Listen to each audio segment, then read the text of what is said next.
예, 오늘은 7월의 마지막 주입니다. 7월의 마지막 주 하나님 말씀을 보시겠습니다. 오늘은 마태복음 24장입니다. 마태복음 24장 1절부터 26절까지인데요. 제가 본문이 길기 때문에 1절부터 3절까지만 제가 봉독하고 나머지는 설교 때 말씀을 드리겠습니다. 마태복음 24장 1절로 3절까지입니다. 예수께서 나가서 성전에서 떠나시자 제자들이 성전의 건물들을 주께 보여드리려고 나오니 예수께서 그들에게 말씀하시기를 너희가 이 모든 것을 보지 못하느냐. 진실로 내가 너희에게 말하노니 여기에 돌 하나도 돌 위에 남지 않고 다 무너지리라 하고 하시더라.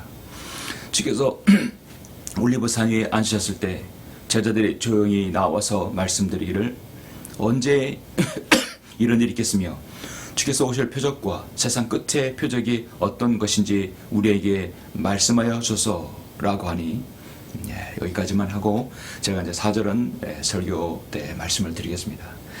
제자들이 질문을 한 것에 대한 주님의 답변은 바로 선포입니다.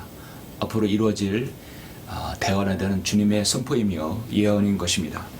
잠시 오늘 말씀을 위해서 기도하시고 듣겠습니다.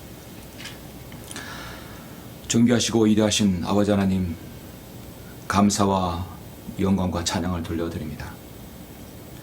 하나님의 뱀부같이 한 저희들 예수님의 보혈로 구원받아서 이 땅에서 가장 가치 있는 생활을 살 수 있도록 인도해 주심을 감사합니다. 미혹이 난무하고 온갖 타락이 난무하는 이때 저희들 이 마지막 시대 주님을 섬길 수 있는 특권을 주셔서 감사합니다. 이제 오늘 저는 우리에게 주신 말씀 마태복음 24장을 통하여서 앞으로 일어날 일이 어떤 것이지 주님께서 선포하신 말씀이 무엇인지 설교하라고 합니다. 강력한 미혹의 이때 시대에 우리가 바른 말씀을 잘 분별할 수 있도록 인도하여 주시옵소서. 한 줄 동안도 하나님께서 저희들 지켜주셔서 또 이렇게 말씀을 들을 수 있는 귀한 주의를 주심을 감사합니다. 오늘 귀한 주일 오직 주님의 은혜가 풍성한 주일이 될 수 있도록 인도해 주시고 이 말씀으로 또 우리가 힘을 얻고 더 분별력 있는 성도로 살아갈 수 있도록 인도하여 주시길 원합니다. 모든 것을 감사드리며 주 예수 그리스도 이름으로 기도드렸습니다. 아멘. 오늘 저는 말씀의 제목을 올리브산에서의 선포라고 하는 제목으로 설교를 하고자 합니다. 올리브산에서의 선포. 예수 그리스도께서 올리브산에서 설교하신 말씀을 본문으로 해서 제가 다시 설교를 합니다. 설교 중에 정말 특권의 그 설교는 정말 영광스러운 것은 예수님께서 설교하신 본문을 가지고 설교자가 설교한다는 것이죠. 오늘 설교는 교리적으로 매우 중요한 부분입니다. 여러분이 잘 유념하셔서 종말론에 대해서 잘 모르는 사람들이 있다면 오늘 이 마태복음 24장을 잘 알려주어서 진리의 기초를 또 종말론에 대한 기초를 잘 다지는 설교가 되기를 원하는 것입니다. 성경은 미리 기록된 역사입니다. 역사는 히스토리, 그분의 이야기죠. 지나간 이야기뿐만 아니라 역사는 또 미리 기록된 역사를 성경에서 보여주고 있습니다. 미리 기록된 역사가 무엇입니까? 그것은 바로 예언을 담고 있는 말씀이기 때문입니다. 성경의 중심 인물은 만왕의 왕이신 또 만주의 주이신 주 예수 그리스도십니다. 요한계시록 19장 10절에서 예수의 증거는 바로 예언의 영이라고 말씀하고 있습니다. 그러므로 예수 그리스도께서 증거하신 말씀을 귀담아 듣는 사람은 시대를 읽을 수 있는 지혜가 있는 사람입니다. 성경은 지난 1600년 동안 기록되면서 수많은 사람들의 피를 흘리게 했고 기록된 후에도 그 말씀을 지키려고 자신의 목숨까지 주님께 드린 사람은 이루 헤아릴 수 없었습니다. 많았습니다. 그 이유는 하나님의 말씀을 후대에게 계속 전해줌으로써 예수 그리스도께서 하신 말씀의 예언을 가리지 않기 위한 그들의 신실한 믿음이 있었기 때문입니다. 성경대로 믿는 그리스도인의 믿음의 선배들이 믿음을 지키며 성경을 기록하고 또 그 진리를 다른 사람에게 계속 전파했던 그거에 대한 그 수고와 그 감사는 우리는 잊지 않아야 합니다. 여전히 그렇다 할지라도 사탄은 계속해서 성경을 가려버리고 성경을 변개시키고 교리를 바꿔서 자신의 사람들을 통하여서 또 다른 성경을 만들어냅니다. 그리고 진리를 가려버립니다. 그리고 많은 사람들이 진리에 접하지 못하도록 결국은 구원의 복음을 듣지 못하도록 해버리는 것이죠. 가장 큰 오류와 배교는 바로 예수 그리스도께서 하신 말씀을 그대로 받아들여야 되는데 그걸 받아들이지 않는 것입니다. 이것은 사실 오늘날 교회계의 지도자뿐만 아니라 또 변개된 성경 때문에 그렇게 되죠. 성경은 무서운 책입니다. 성경을 올바로 알고 깨닫는 자에게는 모두 알기 쉬운 것이고 지식을 얻는 자에게는 옳은 것이라고 하나님께서 말씀하셨습니다. 그러나 하나님 말씀을 마음에 두기 싫어하는 자는 늘 오류에 빠지고 하나님을 거절합니다. 결코 구원받지 않는 자들입니다. 그래서 소경이 소경을 인도하여 같이 구덩이에 빠지는 것이 되는 것이죠. 한국의 모든 교회의 이 영적 어떤 구도는 사실 빈곤의 악순환이 계속되어 왔습니다. 한국의 기독교의 현실입니다. 잘못 배운 사람이 잘못 가르치고 잘못 배운 사람이 또 그것을 계속 반복합니다. 성경을 잘못 배우면 자신의 불멸의 혼까지도 사탄의 저당 잡히고 인생을 망치고 나중에는 지옥으로 떨어지는 것입니다. 정말 심각한 문제입니다. 참으로 불행한 인생들이 우리 주위에 너무나도 많습니다. 오늘 본 말씀은 그동안 이 나라의 신학자들, 설교자들이 가장 오류를 많이 범하는 성경 중에 한 부분입니다. 이 본문을 잘못 가르치고 적용하기 때문에 구원의 영원한 보장이 흔들립니다. 그리고 예수 그리스도의 재림을 기다리라는 제 잘못된 믿음으로 살아가고 있습니다. 마태복음은 장배엘은 우리 주님께서 사역하시는 어떤 시간적 순서에 아주 잘 따르고 있습니다. 마태, 마가, 누가 이 공간복음 중에서도 이 마태복음은 주님께서 그 십자가에 못 박혀 구속사역을 이루시기까지 그 과정을 시간적인 배열로 이루고 있습니다. 마태복음 11장에 보면 주님의 사역은 완전히 이제 이렇게 많은 전환을 맡게 됩니다. 왜냐하면 주님의 백성들은 유대인들은 주님을 지금 집단적으로 집체적으로 거부하고 있습니다. 마태복음 11장 20절 21절에 보면 그 후 주께서 자기가 권능을 가장 많이 행하신 성읍들이 회개하지 아니하므로 책망하기 시작하시더라. 코라시나 너에게 화 있으리라. 베세다야 너에게 화 있으리라. 정말 백성을 사랑하셔서 병든 자를 고치고 죽은 자를 살리고 또 오병의 기적을 베푸신 그 주님의 그 사랑을 베푸시고 사역을 베푸신 그 유대인의 그 지역에서는 더 성읍들이 그 많은 사람들이 회개하지 아니하고 주님을 따르지 않습니다. 코라시나 너에게 화 있으리라. 베세다야 너에게 화 있으리라. 너에게 행한 권능을 투로와 시돈에서 행하였더라면 저 이방 지역에서 행했더라면 그들이 벌써 베옷을 입고 제에 앉아 회개하였으리라. 주님의 탄식이 나오는 것입니다. 12장에 보면 계속 이어집니다. 여전히 이 악한 세대는 구체적으로 극심한 모독으로 왕을 거부하는 것입니다.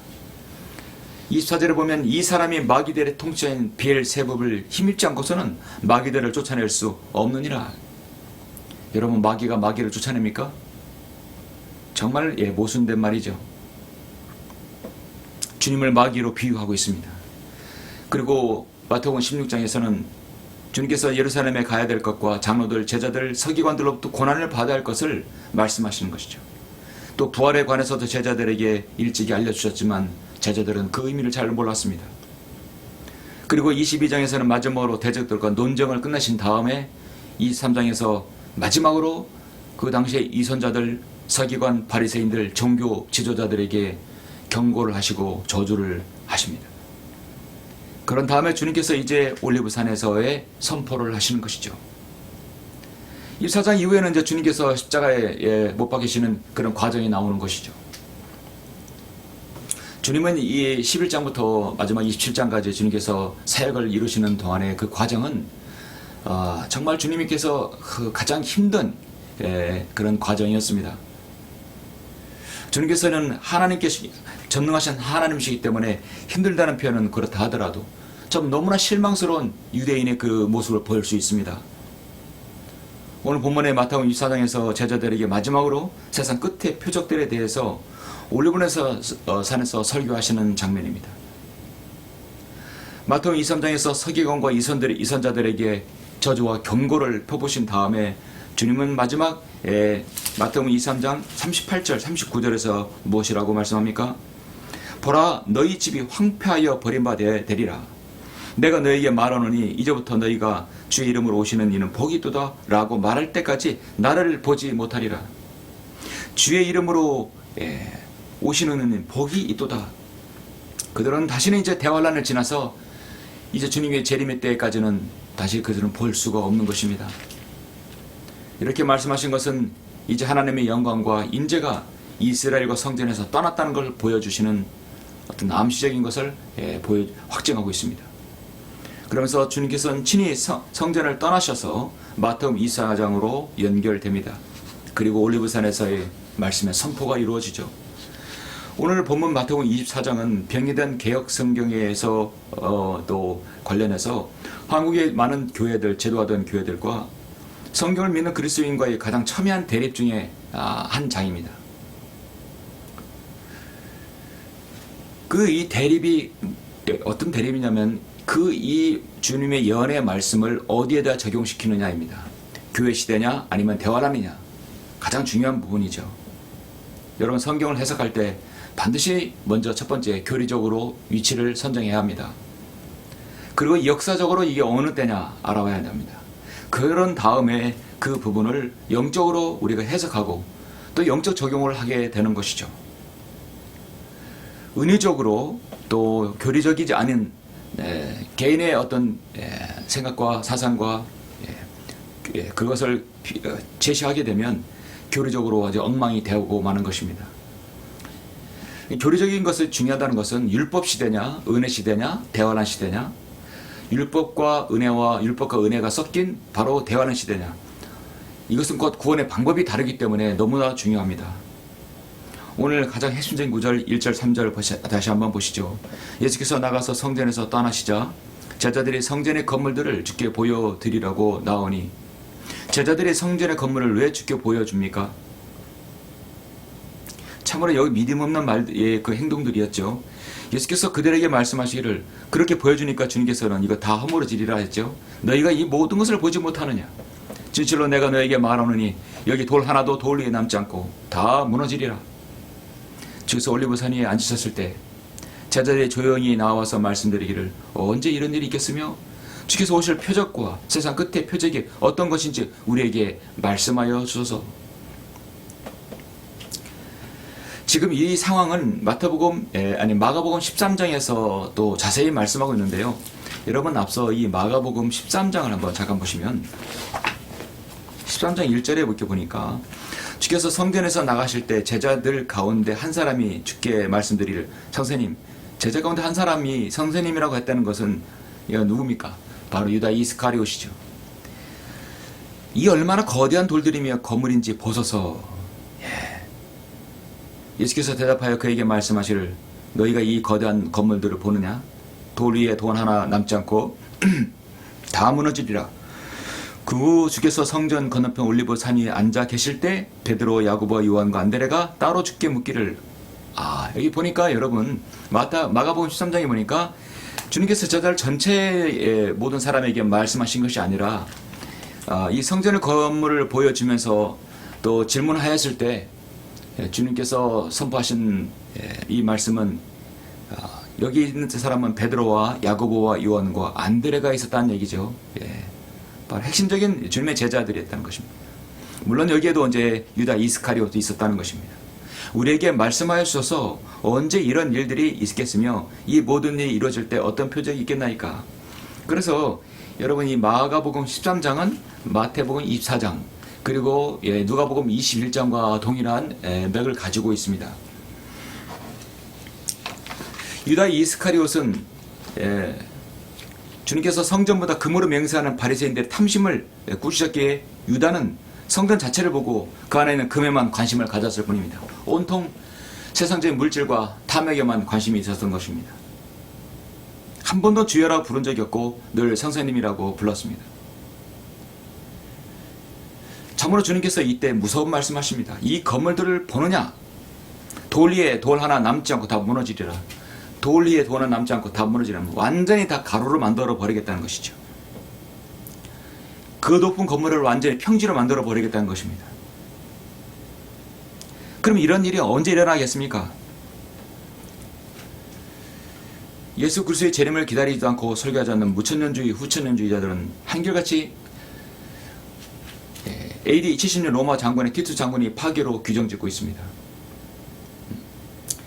또한 부류는, 첫 번째 부류는 이런 일을 AD 70년의 로마 장군의 티투스의 그 파괴에 대해서 얘기하고 있는데요. 또한 부류는 예수 그리스도의 재림을 기다리는 전천년주의 입장을 고수하고 있는 성경대로 믿는 그리스도인이 이 대환란 때의 파괴에 맞추고 있는 것입니다. 사실 지금의 이제 황금 바이돔 사원, 그것은 반드시 파괴될 것입니다. 그 이후에 여러분 또 이제 적그리스도 성전이 나오겠죠. 물론 역사적으로는 지금 AD 32년쯤입니다. 그러나 이 3절에서 2절에서 돌 위에 하나도 돌 위에 남지 않고 돌 하나도 돌 위에 남지 않고 다 무너질 때는 역사적으로 AD 70년에 티투스 장군의 파괴에 맞출 수 있죠. 더 비약적으로 간다면 결국 대환란 때의 성전도 그렇게 다 파괴될 것입니다. 성경의 진리를 모르는 교인들은 일반적으로 무천년, 후천년자의 주장대로 본문 3절을 그냥 대파괴가 AD 30년에만 국한시킨다면 그 다음에 4절부터 14절은 그 다음에 교회 시대구나 라고 적용시키게 되겠죠. 그래서 13절에 그러나 끝까지 견디는 자는 구원을 받으리라고 해서 결국 행위 구원을 가르치게 됩니다. 그래서 만약에 2절과 3절, 2절을 AD 70년에만 국한한다면 그 다음은 교회 시대, 그렇게 되는 것이죠. 그러나 돌 위에 하나도 남지 않고 철저한 파괴를 이루는 것은 바로 환란 성전으로도 맞출 수 있는 것입니다. 그렇게 했을 때 미혹의 시대가 강력히 온다는 것이죠. 성경 듣는 사람들의 그 교리적인 이렇게 교리적으로 잘 분별한다면 이 말씀을 우리가 늘 재림과 연관해서 비약적으로 봐야 합니다.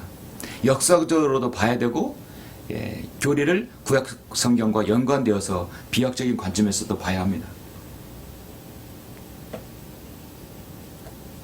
우리는 이 1절부터 3절의 말씀을 앞으로 7년 대환란에 적용하게 되면 일어날 그 일들의 내용은 4절부터 바로 26절까지는 환란 시대의 표적으로 가늠할 수 있는 것입니다. 물론 2절만 놓고 본다면 AD 70년의 로마 병사들이 정말 성전의 돌 위에 돌 하나 남지 않고 완전히 황폐화시켰다는 것이죠. 더군다나 성전 아래 금이 묻혔다는 소문을 퍼져서 로마 군인들은 그 금을 캐기 위해서 모든 것을 다 파헤쳤다 놓았습니다. 그러므로 먼저 오늘의 이 말씀을 교리적으로 어디에 갖다 놔야 되는 것인가, 이제 4절부터 이후에 어디에 갖다 놔야 되는 것이 매우 중요한 것입니다. 2절, 3절을 단독으로 AD 70년에 적용할 수 있으나 4절 이후는 분명하게 대환란과 예수 그리스도의 재림에 맞춰야 되는 것이죠. 우리가 마태복음과 마가복음과 누가복음 이 말씀은 어떤 말씀이라도 교리적으로 잘 먼저 세팅을 해놔야 합니다. 그런 상황에서 그 말씀을 영적으로나든지 그 적용해서 받아들여야 되는 것인데, 이 주님의 말씀의 선포를 교리적으로 어디에 적용시켜야 되는 것인가? 주로 선포는 앞으로 이루어질 일에 대해서 말씀하시는 것이죠. 예언인 것입니다.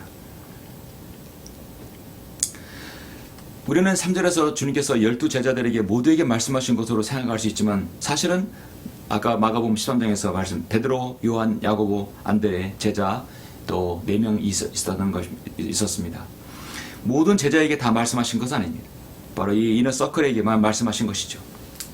성도 여러분, 주님께서 12제자를 선택하였지만 그 중에서도 정말 핵심적인 제자들이 있었고 따르는 제자들이 있었습니다. 그 제자들에게 선포하신 말씀은 곧 또 우리에게 적용하신 말씀, 또 이렇게 선포하신 것입니다. 그러면 제자들에게 말씀하신 이 주님의 올리브산에서의 선포는 무엇인가? 사실 질문은 3개입니다. 오실 표적이 무엇이고 세상 끝의 표적이 어떤 것인지 우리에게 알려주셔서, 그리고 이런 일은 언제 있겠으며 언제, 또 오실 표적은 무엇이고 세상 끝의 표적은 무엇인가? 사실 이 말씀의 질문에 대한 답변은 주님의 바로 선포입니다. 주님에 대한 선포는 크게 2가지입니다. 그 제자들의 질문을 2가지로 요약할 수 있는 것이죠. 올리브산의 선포 2가지를 말씀드리면, 첫 번째, 제자들에게 있어서의 그 말씀의 답변, 주님의 첫 번째 선포는 앞으로 강력한 미혹의 시대가 올 것이다 라는 겁니다. 강력한 미혹의 시대가 올 것이다. 그거는 바로 지금 우리가 현재 있는 이 교회 시대의 미혹보다 더 강력한 미혹입니다. 그 강력한 미혹에 걸려버리면 그냥 지옥에 가는 것이죠. 자, 언제 이런 일이 있겠으며, 자, 주님의 답변과 주님의 선포는 첫 번째 4절부터 14절입니다. 예수께서 그들에게 대답하여 말씀하시기를 아무도 너희를 미혹하지 못하도록 주의하라. 미혹하지 못하도록 주의하라. 많은 사람이 내 이름으로 와서 내가 그리스도라고 말하며 많은 사람을 미혹하리라. 또 너희는 전쟁과 전쟁의 소문을 들릴 것이라. 그러나 걱정하지 말라. 이는 이 모든 일이 반드시 일어나겠지만 아직 끝은 아니기 때문이라. 민족이 민족을 대적하고 나라가 나라를 대적하여 일어나겠으며 기근과 역병과 지진이 여러 곳에서 있을 것이니 이 모든 것이 고통의 시작이니라. 그때 사람들이 너희를 고난받도록 넘겨주며 죽이리라. 또 너희는 내 이름을 위하여 모든 민족에게 미움을 받으리라. 그때는 많은 사람이 실족하게 될 것이며 서로 잡아서 넘겨주고 서로 미워하겠으며 또 많은 거짓 선자가 일어나서 많은 사람을 미혹하리라. 많은 사람을 미혹하리라 했죠. 불법이 성행함으로 많은 사람이 사랑이 식어지리라. 그러나 끝까지 견디는 자는 구원을 받으리라. 이 왕국 복음이 모든 민족에게 증거되기 위하여 온 세상에 전파되리니 그런 후에야 끝이 오리라. 성경 말씀은 이 복음을 마지막 14절에서 왕국 복음이라고 했습니다. 여러분, 지금 우리가 전하는 이 복음은 무엇입니까? 하나님의 은혜의 복음입니다. 주 예수 그리스도의 복음입니다. 바로 은혜의 복음이에요. 이 왕국 복음은 특별한 복음입니다. 특별한 세대에 맞춰지는 복음이에요. 그런데 이것은 강력한 미혹의 때가 올 것이라 합니다. 이 시대의 강력한 미혹 중에 하나가 바로 4절부터 14절 말씀에 대환란에 있을 말씀입니다. 이 강력한 미혹에 빠져서 사람들이 대다수의 또 666 표를 받는다고 요한계시록 14장에서 말씀하고 있죠. 결국 주님의 답변은 주님의 재림을 소망하는 사람들에게 적용할 수 없도록 만들어 버리는 것입니다. 이렇게 미혹하는 자들이 가장 난감하게 여기는 말씀이 무엇입니까? 자, 우리는 여기서 이제 이렇게 입체적으로 봐야 되는데 아까 마가복음 13장을 봤는데요. 이제 잠깐 여러분 누가복음 21장을 보셨습니다. 그래서 이 마태, 마가, 누가는 서로가 공통된 부분은 이렇게 하면 연계되어서 입체적으로 볼 필요가 있습니다. 그렇게 해야 여러분이 성경을 더 많이 정확하게 알 수 있는 것이죠. 누가복음 21장 20절 보시죠. 2절부터 28절까지입니다. 예루살렘이 군대에게 포위되어 있는 것을 보거든 그때는 그 패망이 가까운 줄 알라.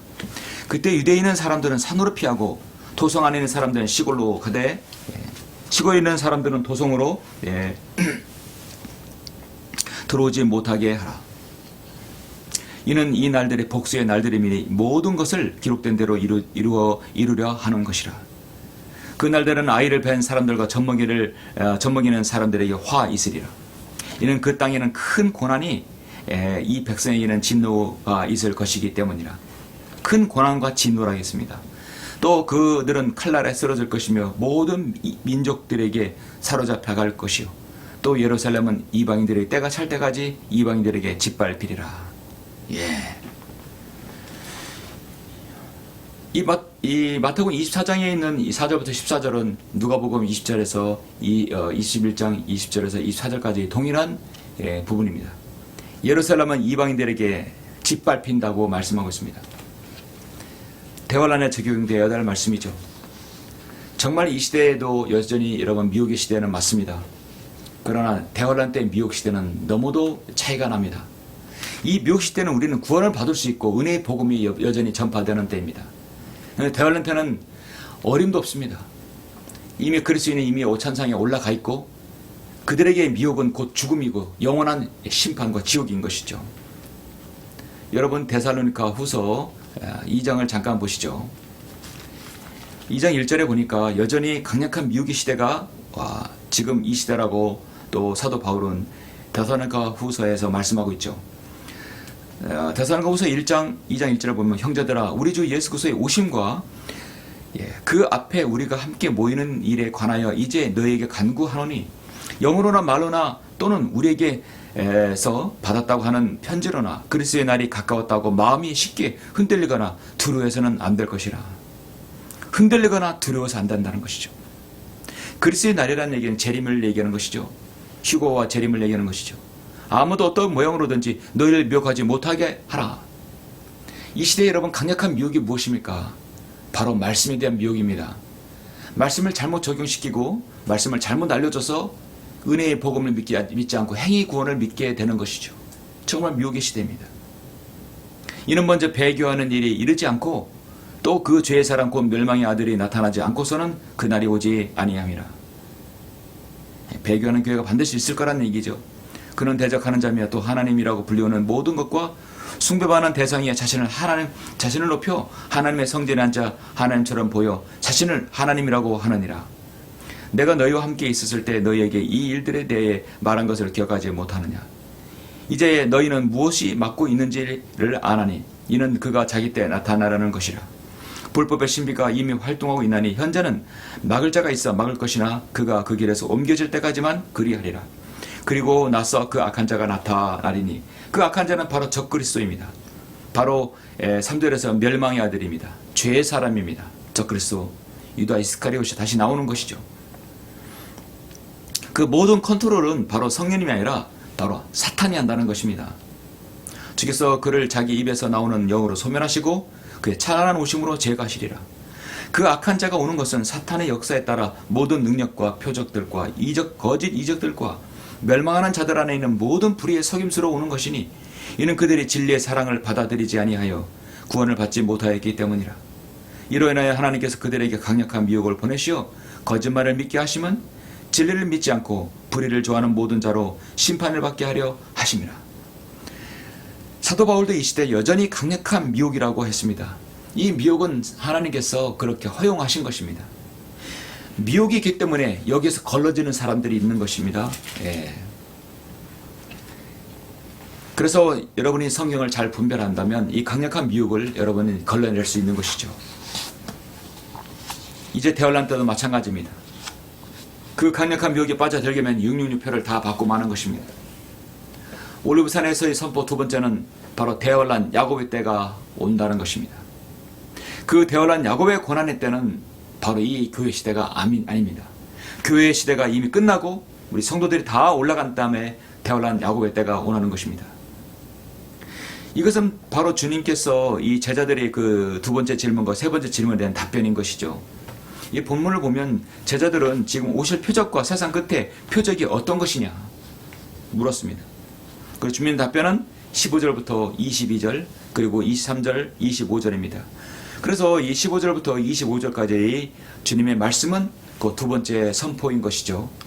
자, 15절 보시면 그러므로 너희가 선지자 다니엘을 통하여 말씀하신 멸망에 가증한 것이 거룩한 곳에 선 것을 보리니 있는 자는 깨달으라. 그때 유대에 있는 자들은 산으로 도망하라.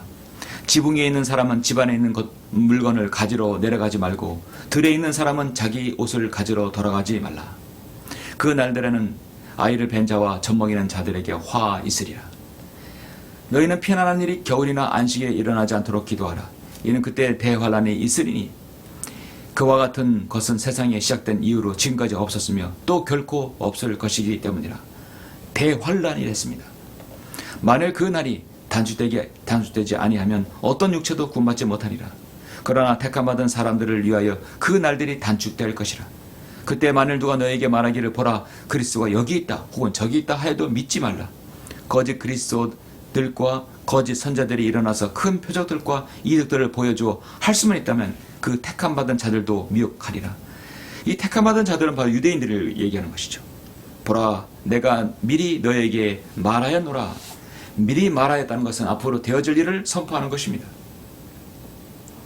이 제자들이 오실 표적과 세상의 표적은 사실 같은 질문입니다. 그러나 주님께서는 이 답변이 15절부터 25절까지 답변이라고 할 수 있는 것이고 선포인 것이죠. 모두 다 이 답변은 주님의 선포는 대환란 때 이루어질 말씀입니다. 다니엘은 다니엘서에서 70제에 대해서 말씀하고 있죠. 다니엘을 통하여 말씀하신 70제주 바로 야곱의 고난의 때입니다. 이미 그리스도인은 셋째 하늘에 올라간 이후의 일들입니다. 그래서 여러분 그리스도인은요 이 4절부터 25절 사이에는 그리스도인이 이미 없습니다. 이미 저 셋째 하늘에 올라간 이후로 없어요. 그런데 아직까지 그리스도인을 여기에다가 두게 되면 우리는 어떻게 구원받아야 합니까? 정말 그들의 말대로 우리는 끝까지 견뎌야 구원을 받게 되는 것이죠. 성경은 끝까지 견뎌야 구원을 받는다고 사도 바울은 한 번도 그런 이야기를 한 적이 없습니다. 그런 서신서도 없습니다. 보라, 내가 너에게 한 가지 신비를 말하노니 우리가 다 잠잘 것이요 오히려 우리가 모두 변화될 것이니 이제 우리는 변화됩니다. 마지막 나팔 소리에 눈 깜짝하는 순간에 그리하리라. 나팔 소리가 나면 죽은 자들이 썩지 않은 것으로 썩지 않은 몸으로 일으켜지며 우리도 변화되리라. 그래 이 썩을 몸이 반드시 썩지 않은 몸을 입고 이 죽을 몸이 반드시 죽지 않은 몸을 입으리라 말씀하셨습니다. 이 땅에서 가장 두려워하는 것은 사람들이 무엇입니까? 바로 죽음이죠. 그러나 그리스도 안에서 죽으면 잠든 것입니다. 잠든 자가 먼저 일어난다겠습니다. 이 말씀을 듣는 설교를 듣는 우리 애청자 구독자 분들께서는 한 사람도 이 땅에 남아서는 안 됩니다. 모두 다 예수 그리스도를 통하여 구원받은 성도들이죠.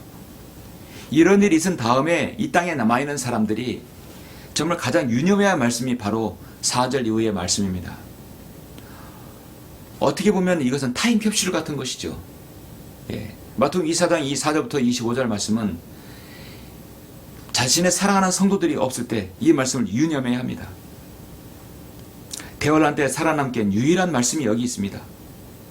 지금 이 시대는 예수 그리스도의 보혈의 공로로 구원받는 성도들이 있을 때입니다. 아직까지 구원의 복음은 유효합니다. 예수 그리스도의 복음을 듣고 구원받아서 하나님의 자녀가 되는 것은 지금도 유효합니다. 피터 그라움 목사님의 저서 중에 휴거 이후에 있을 일들을 짠 책이 있습니다. 그 책 중간에 흥미있는 말이 있습니다. 공사님은 여기다 이제 뭐라고 했냐면, 만일 당신이 휴거되지 못하였을 때 해야 할 일들, 행동 지침에 대해서 제시를 하였는데, 당신이 이 땅에서 휴거되지 못하였을 때 첫 번째, 흥분하지 말라, 당황하지 말라, 그리고 즉시 마태복음 24장 4절부터 25절을 읽기 바란다. 그것이 당신의 삶의 지침이 될 것이다. 삶의 지침, 바로 그것입니다. 이 모든 것들이 고통의 시작이라. 사람들은 너희를 고난받도록 넘겨주고 죽이리라. 그 첫 번째 대상은 바로 유대인들입니다. 많은 사람들이 실족하게 되고 서로 잡아서 넘겨주고 미워하겠다는 것이죠. 불법이 성행하고 많은 사람이 사랑이 식어질 것이다. 이때 당신이 구원받으려면 행위가 있어야 된다는 겁니다. 끝까지 견디는 자는 개인의 끝이 아니라 한 시대의 끝까지 견뎌야 됩니다. 믿음과 행위로 견뎌야 되는 것입니다. 그래서 16절부터 20절까지는 어떤 일이 있어도 많은 사람들이 미혹하더라도 요한계시록 14장에 666표를 받지 말라는 것입니다. 666 짐승의 표를 받으면 그때는 끝장이다 하는 것입니다.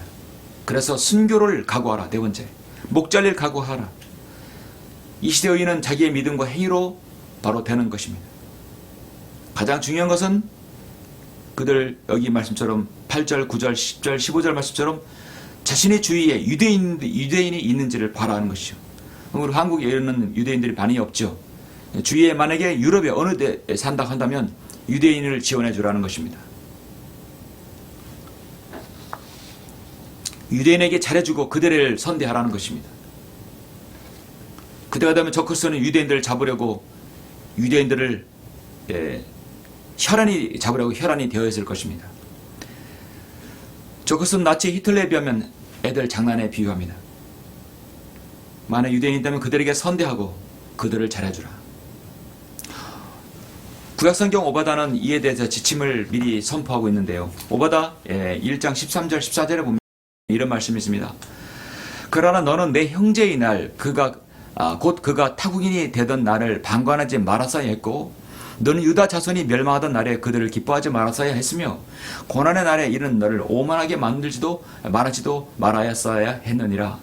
내 백성의 재난의 날에 너는 내 백성의 성문으로 들어가지 말았어야 했고, 정녕 너는 내 백성의 재난의 날에 그들의 고통을 방관하지도 말았어야 했으며, 그들의 재난의 날에 그들의 재물에 손을 대지도 말았어야 했고, 너는 내 거리에 서서 그의 도피하는 자들을 차단하지도 말았어야 했으며, 너는 고난의 날에 그에게 남아있던 자들도 넘겨두지 말았어야 했느니라.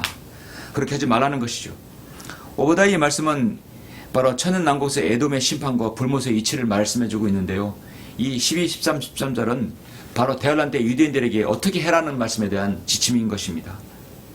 그래서 많은 사람들이 실족하게 되고 또 너희를 고난받도록 넘겨줄 때가 올 것이다. 바로 대환란 때인 것입니다.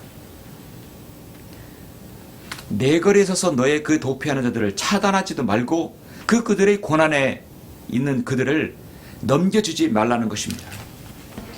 그래서 유대인의 대환란 때 유대인들이 잘해주는 민족들은 천연왕국으로 들어가 유입되는 것입니다.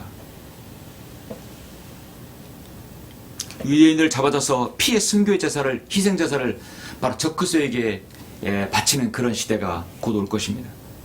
절대로 그리스도인 이 땅에 남아 있어도 안 되고 남아 있지도 않습니다. 자, 그런 사실을 누가복음 21장에서도 말씀하고 있죠. 조금 전에 아까 제가 말씀을 드렸는데 누가복음 21장에서도 바로 예루살렘은 이방인들이 때가 찰 때까지 그들에게 이방인들에게 짓밟힌다고 말씀하고 있습니다. 성도 여러분, 마태복음 24장은 명명백백 앞으로 있을 대환란에 대해서 말씀하고 있습니다. 우리는 앞으로 일어날 일들을 지금 미리 이 땅에서 말씀을 보고 있습니다. 그래서 마태복음 24장은 타임캡슐입니다. 앞으로 일어날 일들을 주님께서 선포하셨습니다. 4절 이후의 일들이 일어나면 즉 그것은 고통의 시작이라고 주님 말씀하고 있습니다. 마귀는 그때뿐만 아니라 이 시대도 여전히 사람들의 강력한 미혹의 미끼를 지금도 던지고 있습니다. 지난 2000년 동안 수많은 사람들이 종교란 이름으로 로마 가톨릭을 비롯하여 수많은 구원받지 못한 사람들을 미혹해서 지옥에 보내놓고 있습니다. 여러 종교들, 무당들, 강신순들, 여호와 증인들, 대순진리에 한국의 증산도, 통일교, 제7안식교, 몰몬교, 부두교, 이슬람교, 크리스찬 사이언스, 수많은 종교들, 하나님의 교회, 신천지 얼마나 많습니까? 극단적 은사주의자들, 순복음 은사주의자들과 또 그리스도의 교회들. 은사를 자랑하는 것은 이 시대 그리스도인에게는 무의미한 것입니다. 예수 그리스도를 자랑해야지 은사를 자랑하는 것이 아니죠. 설사 그 방언이 자신도 알지 못하는 방언을 무엇인지 안다 하더라도 그 자랑할 것도 아니고 외국어를 안다 해서 자랑할 것도 아닙니다.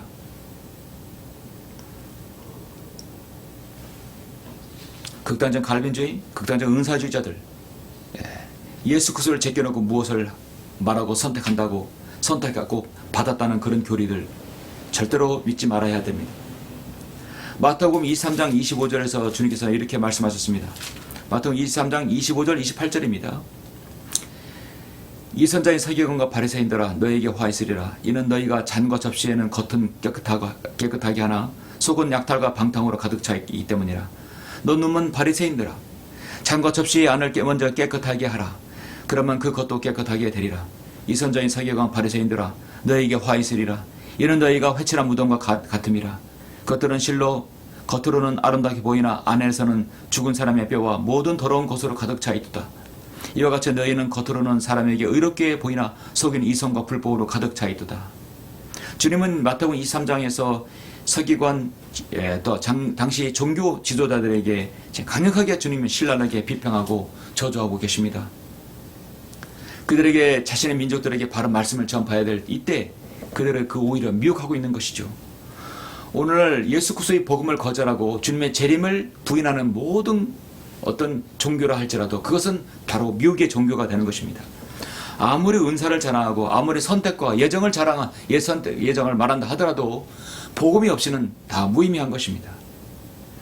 이사야 14장 23절에서 그런 서기관과 바리새인들 또 앞으로 이 진리의 말씀을 무력화시키는 사람들은 하나님께서 멸망의 빗자루로 다 썰어버린다고 주님께서 말씀하셨습니다. 이제 그리고 주님께서는 이제 올리브산 위에서 설교를 하시고 주님은 다시 올리브산 위에서 내려오시면서 재림하실 것이라고 말씀합니다.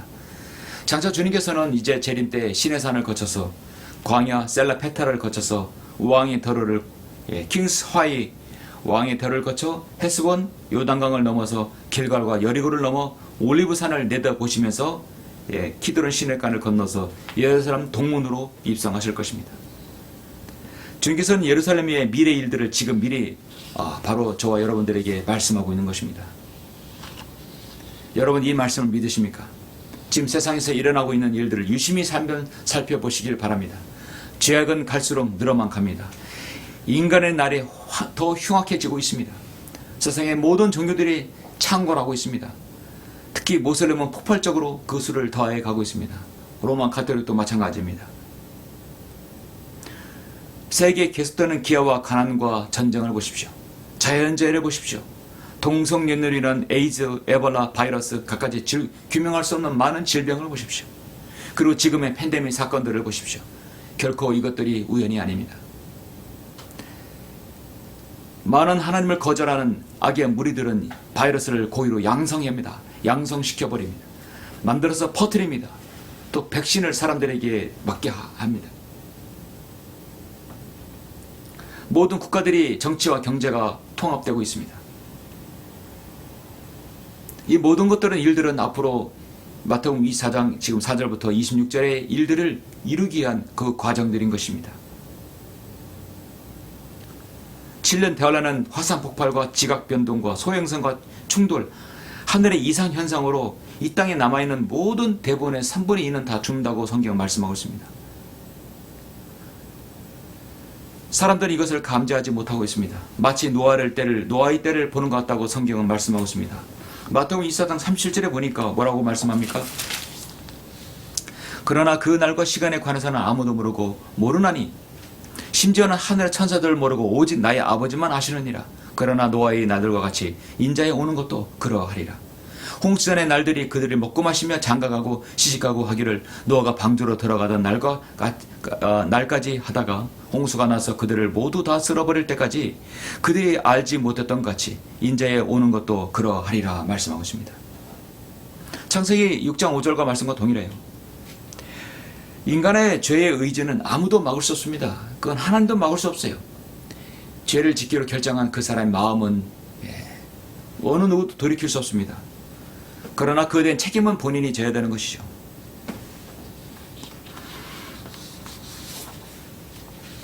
그리스도는 세상을 변화시킬 수 없습니다.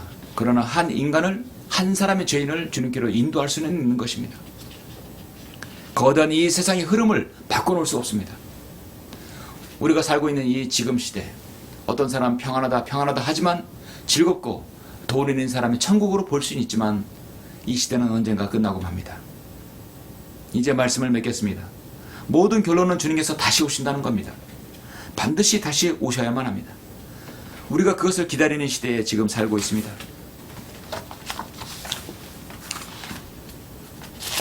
마가복음 13장 34절에서 이는 인자가 마치 자기 집을 떠나 멀리 여행을 하면서 그의 종들에게 권세를 주어 각자에게 일을 맡기고 문지기들에게 깨어 지키라고 지시하는 사람과 같음이라 했습니다. 그러므로 깨어 있으라. 그 집주인이 언제 올는지, 저녁일는지, 밤중일는지, 닭이 올 때든지 아니면 아침일는지 밤에 내 경점이 이제 끝난 것입니다. 저녁일는지 AD 00부터 주님께서 십자가 죽으신 이후부터 바로 500년까지입니다. 밤중일는지 500년부터 1000년입니다. 닭이 올 때든지 1000년부터 1500년입니다. 밤중과 닭이 올 때가 가장 어두울 때 바로 다크에이지, 바로 암흑시대죠. 그리고 아침일는지, 물론 새벽녘 동트기 전에 가장 어둡다고 하죠. 영적으로 가장 혼탁한 바로 이때입니다. 그래서 밤의 사경점은 500년 단위로 따지면 아침, 저녁일는지, 밤중일는지, 닭이 올 때든지, 그 다음에 아침일는지입니다. 그가 갑자기 와서 너희가 잠든 것을 보지 않도록 하라. 내가 너에게 말하는 것은 모든 사람에게 말하는 것이니 깨어 있으라. 성경은 말씀하고 있습니다. 자신의 신부인 교회를 데리러 오셔야 하기 때문입니다. 이제 거짓말 하실 수 없는 하나님께서 분명하게 말씀하십니다. 주님께서는 이제 십자가에 죽으시기 전에 이 모든 것들을 마가복음 14장 61절 62절에서 내가 복되신 분 아들 그리스도냐? 그런 질문을 받았을 때 그렇다 너희는 인자가 권능의 오른팔에 앉아있는 것과 하늘의 구름을 타고 오는 것을 보리라. 주님께서는 반드시 오신다는 것입니다.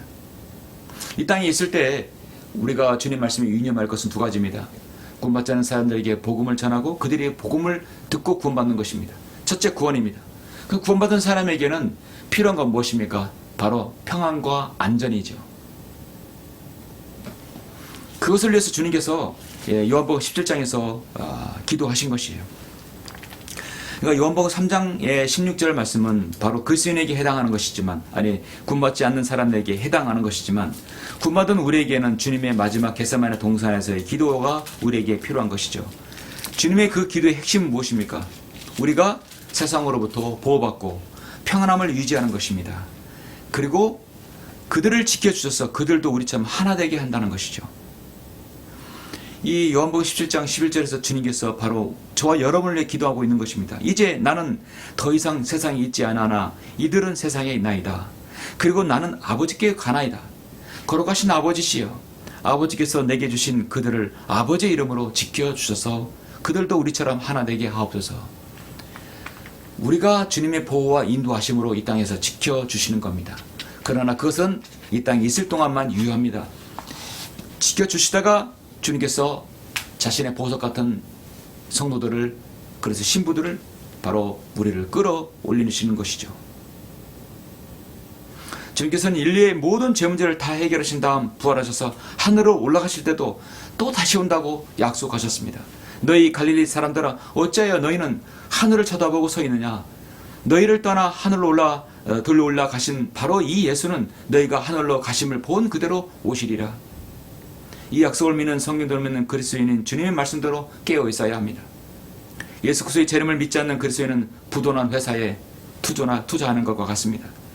가라앉는 침몰한 배에 올라타는 것 같습니다. 소망이 없다면 우리가 무슨 기대로 이 시대에 살아갑니까? 우리는 올해 2022년 혹 주님 오실까 기대했습니다. 그러나 봄이 지나고 여름이 지금 지나고 있죠. 그리고 내년 23년 우린 또 기대해 봅니다. 하나님의 예언의 시계는 언제 다니엘 7제주가 시작될지 우리는 알 수 없습니다. 그러나 그날은 반드시 옵니다.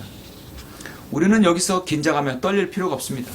우리는 안전한 주님의 보호를 받고 있기 때문이고, 우리는 또 예수 그리스도의 보혈로 구원받은 그 성도이기 때문입니다.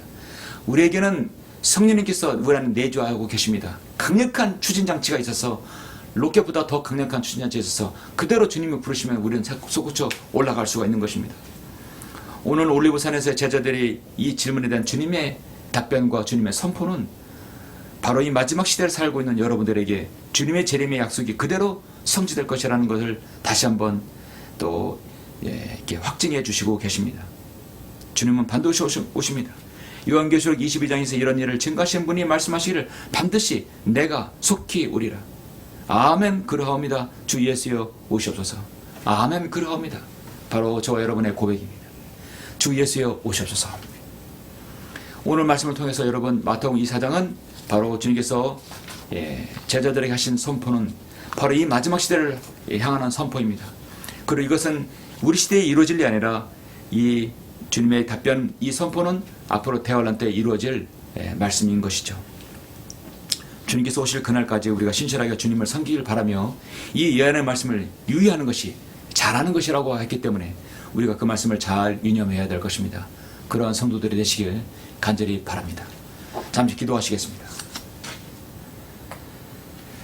제가 마친 기도하기 전에 혹시라도 대환란 때 남을 성도가 있어서는 남아있는 분이 계셔서는 안 됩니다. 나는 예수님의 보혈로 구원받지 않은 것 같다. 주님께서 부르시면 나는 이 땅에 남을 것 같다. 나는 올라가지 못할 것 같다 하는 분 계십니까? 나는 구원에 확신이 없다는 분 계십니까? 나는 아직 예수님을 내 마음의 구주로 영접하지 못한 것 같다. 그런 분 계십니까? 주님은 말씀하십니다.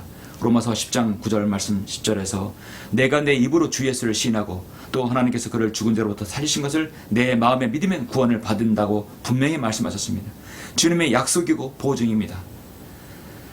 그렇지 못한 분이 있다면 오늘 제가 여러분을 초청합니다. 제가 그런 분을 위해서 기도합니다. 자, 이 기도를 그대로 마음에 믿고 따라 하십시오. 이것은 어떤 주문이 아닙니다. 자신의 마음의 상태를 열고 주님을 영접하는 것입니다. 이렇게 기도하십시오.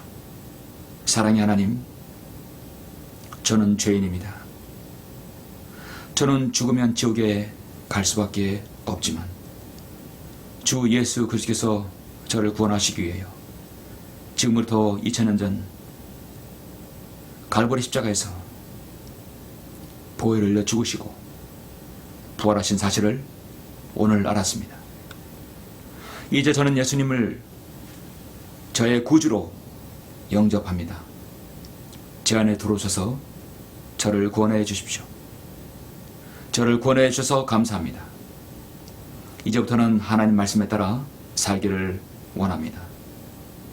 주 예수 그리스도 이름으로 기도드렸습니다. 아멘. 네, 이렇게 그대로 믿고 따라 하셨으면 구원받은 것입니다. 구원받는 건 행위가 필요하지 않습니다. 마음으로 믿어서 구원을 받는 것입니다. 제가 마친 기도로 끝나겠습니다. 이다하신 아버지 하나님 감사드립니다. 오늘 부족한 입술을 통해서 주님의 위대한 말씀 마태복음 24장을 통하여서 주님께서 올리브산에서의 선포를 저는 설교하였습니다. 제자들은 그런 일이 언제 일어나고 어떤 표적이 있겠습니까? 라고 했지만 주님은 앞서서 미래를 내다보시고 앞으로 대환란 때의 모든 표적을 주님께서 말씀하셨습니다. 대환란 때 이 땅에 그리스도인은 없습니다. 이제 장차 우리 그리스도인은 하늘로 올라갈 것입니다. 이 땅에서 전무후무한 대환란이 있을 때 극심한 고난이 야곱의 고난이 때가 올 것입니다. 주님을 거절한 많은 사람들, 아버지 하나님 얼마나 불쌍하고 그들은 처절한 고통을 당할 것입니다. 유대인도 마찬가지입니다. 그때는 우리 그리스도인이 있지 않고 저 셋째는 천상에서 그리스도의 심판상과 어린 양 혼인잔치에 참여할 것입니다. 참으로 복된 성도들이 아직 알 수 없습니다. 주님, 아직도 구원받지 못한 사람이 우리 주위에 있다면 복음을 전할 수 있는 귀한 믿음 주시고 또는 그 계기를 허락해 주시옵소서. 모든 것을 감사드립니다. 주 예수 그리스도 이름으로 기도드렸습니다. 아멘.